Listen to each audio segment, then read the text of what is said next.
Volume study 4 ಯೆಹೋವನ ಮುಯ್ಯಿ ತೀರಿಸುವ ದಿನದ ಹರ್ಮಗೆದೋನ್ ಯುದ್ಧ ಅಧ್ಯಾಯ 12 ನಮ್ಮ ಕರ್ತನ ಶ್ರೇಷ್ಠ ಪ್ರವಾದನೆ ಪುಟ 392. ಜಡ್ಜ್ ಆರ್.ಎಂ. ಡಿವೀನ್ಸ್ ರವರ ಅವರ್ ಫಸ್ಟ್ ಸೆಂಚುರಿ ಪತ್ರಿಕೆಯಿಂದ ನಾವು ಕೆಳಗಿನದ್ದನ್ನು ಉಲ್ಲೇಖಿಸುತ್ತೇವೆ.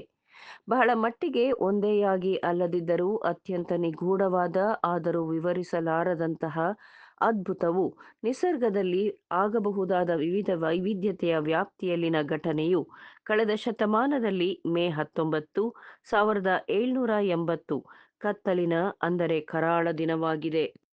ನೂತನ ಇಂಗ್ಲೆಂಡ್ನಲ್ಲಿ ಗೋಚರಿಸಬಹುದಾದ ಇಡೀ ಆಕಾಶ ಮತ್ತು ವಾತಾವರಣದಲ್ಲಿ ಎಣೆಯಿಲ್ಲದ ಕತ್ತಲು ಕಾಣಿಸಿತು. ಅಪರಿಮಿತ ಜನರು ಮನಸ್ಸಿನಲ್ಲಿ ಅಗಾಧವಾದ ಆತಂಕವನ್ನು ಮತ್ತು ಭೀತಿಯನ್ನು ತಂದಿತು. ಅಲ್ಲದೆ ಪಶುಗಳನ್ನು ದಿಗ್ಭ್ರಮೆಗೊಳಿಸಿತು. ಕೋಳಿಗಳು ಗೊಂದಲಮಯವಾಗಿ ತಮ್ಮ ಗೂಡುಗಳಿಗೆ ಪಲಾಯನ ಮಾಡುತ್ತ ಮತ್ತು ಪಶುಗಳು ತಮ್ಮ ದೊಡ್ಡಿಗೆ ದವಡಾಯಿಸಿದವು. ಖಂಡಿತವಾಗಿ ಆ ದಿನಗಳಲ್ಲಿ ಸಾವಿರಾರು ಒಳ್ಳೆಯ ಜನರು ಭೂಮಂಡಲದ ಎಲ್ಲಾ ವಿಷಯಗಳ ಅಂತ್ಯವು ಸಮೀಪಿಸಿತು ಎಂಬುದಾಗಿ ಮನವರಿಕೆ ಮಾಡಿಕೊಂಡರು. ಕೆಲವರು ಸ್ವಲ್ಪ ಸಮಯದವರೆಗೆ ತಮ್ಮ ಲೌಕಿಕ ಕಸುಬನ್ನು ಬಿಟ್ಟುಬಿಟ್ಟರು ಹಾಗೂ ಧಾರ್ಮಿಕ ಭಕ್ತಿಗೆ ತಮ್ಮನ್ನು ತೊಡಗಿಸಿಕೊಂಡರು. ಅದೊಂದು ಅದ್ಭುತವಾದ ಕತ್ತಲಿನ ದಿನ. ನ್ಯಾಯಾಧೀಶ ಸ್ಯಾಮ್ಯುಯಲ್ ಟೆನ್ನಿ ಎಲ್.ಎಲ್.ಡಿ. ಆ ಡಾರ್ಕ್ ಡೇ ಅಥವಾ ಕತ್ತಲಿನ ದಿನದ ಬಗ್ಗೆ 1785ರಲ್ಲಿ ಹಿಸ್ಟಾರಿಕಲ್ ಸೊಸೈಟಿಗೆ ಹೀಗೆ ಬರೆದನು. ಸಾಹಿತ್ಯದಲ್ಲಿ ಸಮರ್ಥರಿರುವ ಕೆಲವು ಗಣ್ಯರು ಈ ಘಟನೆಯನ್ನು ಬಿಡಿಸಲು ಪ್ರಯತ್ನಿಸಿರುವರು, ಆದರೂ ಯಾವುದೇ ತೃಪ್ತಿಕರ ಪರಿಹಾರವು ದೊರೆತಿಲ್ಲ ಎಂದು ನೀವು ಒಪ್ಪಿಕೊಳ್ಳುವಿರಿ ಎಂದು ನಂಬುತ್ತೇನೆ. ನೂಹ್ ವೆಬ್ಸ್ಟರ್ ಎಲ್.ಎಲ್.ಡಿ. 1843ರಲ್ಲಿ ಹಿಸ್ಟಾರಿಕಲ್ ಸೊಸೈಟಿಗೆ ಕತ್ತಲಿನ ದಿನವನ್ನು ಕುರಿತು ಹೀಗೆ ಬರೆದನು. ಈ ಘಟನೆಯನ್ನು ದೃಷ್ಟಿಸಿ ನೋಡಿದೆನು. ಯಾವುದೇ ತೃಪ್ತಿಕರ ಕಾರಣವೂ ನಿರ್ಧಾರವಾಗಿ ತಿಳಿದು ಬಂದಿಲ್ಲ. Reverend Edward Bass DD. First episcopal bishop of ವೆರ್ಮೌಂಟ್ಗೆ ತನ್ನ ದಿನಚರಿ ಪುಸ್ತಕದಲ್ಲಿ ಮೇ 19, 1780ರ ಕತ್ತಲಿನ ದಿನವನ್ನು ಕುರಿತು ಹೀಗೆ ಬರೆದನು. ಈ ದಿನವು ಕತ್ತಲನ್ನು ಕುರಿತಂತೆ ಗಮನಾರ್ಹವಾದದ್ದು.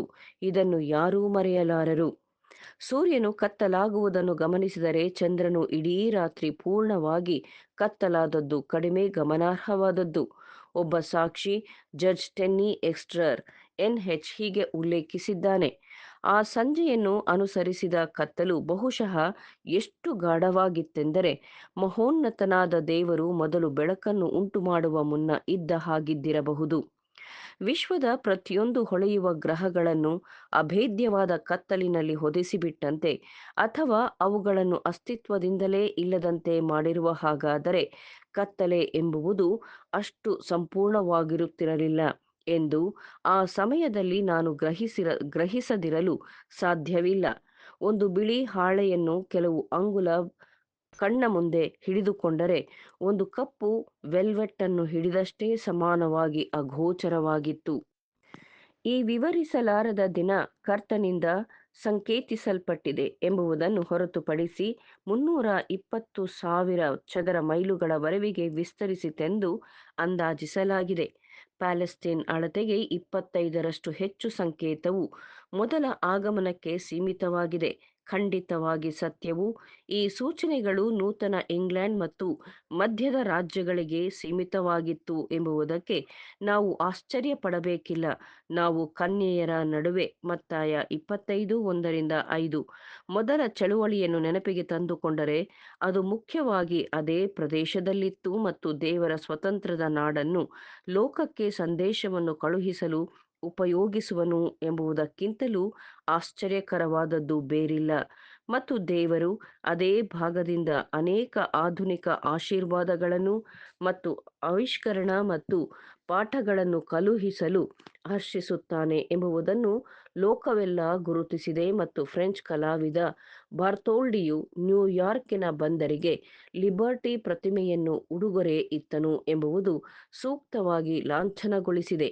ಸ್ವತಂತ್ರವು ಲೋಕವನ್ನು ಜ್ಞಾನೋದಯಗೊಳಿಸುತ್ತದೆ.